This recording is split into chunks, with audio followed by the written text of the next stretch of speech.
रोज का जो हमारे मरीजों का भोजन बनाने का कार्य आजीविका दीदी के माध्यम से चल रहा है। और ये भी एक बहुत बड़ा हमारा कार्य हुआ। आज अभी भाई 10 लाख रुपए की बात कहें, हमारी महिलाओं को, उद्यमी महिलाओं को, इसके लिए हम लोगों ने 10 लाख रुपया, जिसमें 5 लाख फ्री और 5 लाख 84 महीने में देना है। और कोई उनको अति पिछड़े को तो इंटरेस्ट नहीं देना, हमारी सामान्य वर्ग की जो महिला है उन्हें 1% इंटरेस्ट देना।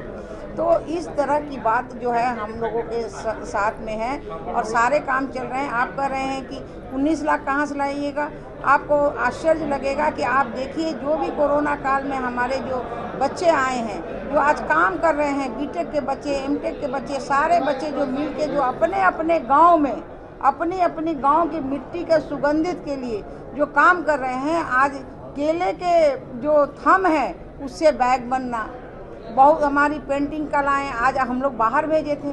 हमारा जो यहाँ के उद्योग विभाग के द्वारा हम पिछली बार ही भेज दिए थे आपको भुवनेश्वर में, कि हमारी पहचान, हमारे बच्चे और ज़्यादा काम कर सके। और इस तरह के बहुत सारे चनपटिया में जाके आपने देखा है, आपने चनपटिया में देखा है। और आज सबसे बड़ी बात, आप तो 19 लाख की बात कर रहे हैं, 1,14,000 तो हमारे खाली पंचायती राज में बच्चों को हम लोगों ने गाँव में ही एडजस्ट कर दिया है कि गाँव में हमारे बच्चे नल जल भी देखेंगे, पैसे भी कलेक्शन करेंगे और साथ में बचे हुए समय में अपना विकास भी करेंगे। उनके हाथ का हुनर भी हम लोग दे रहे हैं, उन जो ट्रेनिंग करेंगे उस इलेक्ट्रिसिटी का, तो उस समय क्योंकि जो पंचायत सरकार की परिकल्पना हम सबों ने की थी, महात्मा गांधी ने भी की थी, उसको हम लोग बेहतर ढंग से साकार भी कर रहे हैं। और आपने देखा होगा कि अब पंचायत की जो नली है, गलियां हैं और विकास के जो अलग अलग आयाम हैं, कंपोनेंट्स हैं, उन सारे चीज़ों में जो पंचायती राज व्यवस्था के जो हमारे जनप्रतिनिधि हैं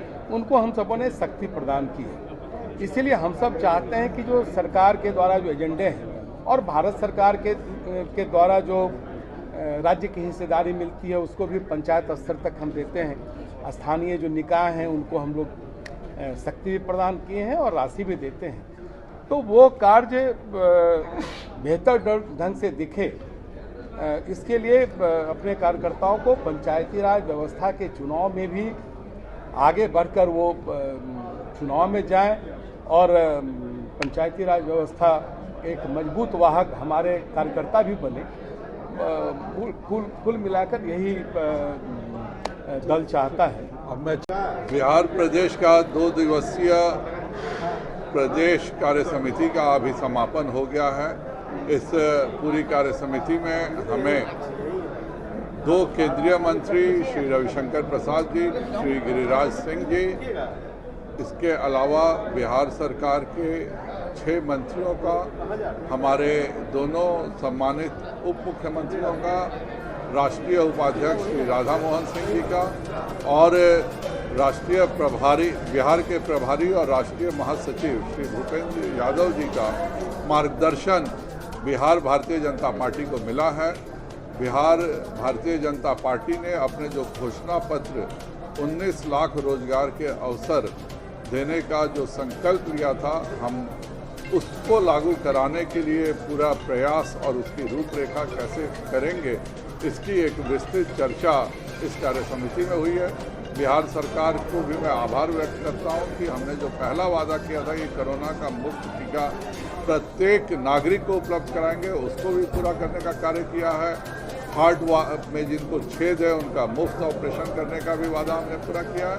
और जो तय हुआ है कि आत्मनिर्भर बिहार के साथ निश्चय पार्ट 2, जिसमें भारतीय जनता पार्टी और जदयू के घोषणा पत्र समाहित हैं, उन सभी को कैसे आगे लेकर के चलना है, इसकी विस्तृत चर्चा आज प्रदेश कार्य समिति में हुई है। और इसके अलावा 8-9 कार्यकर्ता घायल हो गए। देखिए, पश्चिम बंगाल में लोकतंत्र है ही नहीं। ममता बनर्जी ने अपने भतीजे को राज्याभिषेक देने के लिए एक राजतांत्रिक व्यवस्था कर रही है और भाजपा कार्यकर्ताओं को प्रताड़ित कर रही है। पर यह देश लोकतांत्रिक और गणतांत्रिक देश है। जिन्होंने इस तरह की घटनाएं की हैं, तो यह देश की जनता हमेशा बुलेट का जवाब बैलेट से देने का इतिहास रहा है और इस बार ईवीएम में इतनी बड़ी संख्या में लोकतंत्र के पक्ष में कमल के निशान पर वहाँ की जनता वोट करेगी कि ममता बनर्जी जी को आज से 40 वर्ष पहले जहाँ थी वहीं पहुँच जाना पड़ेगा।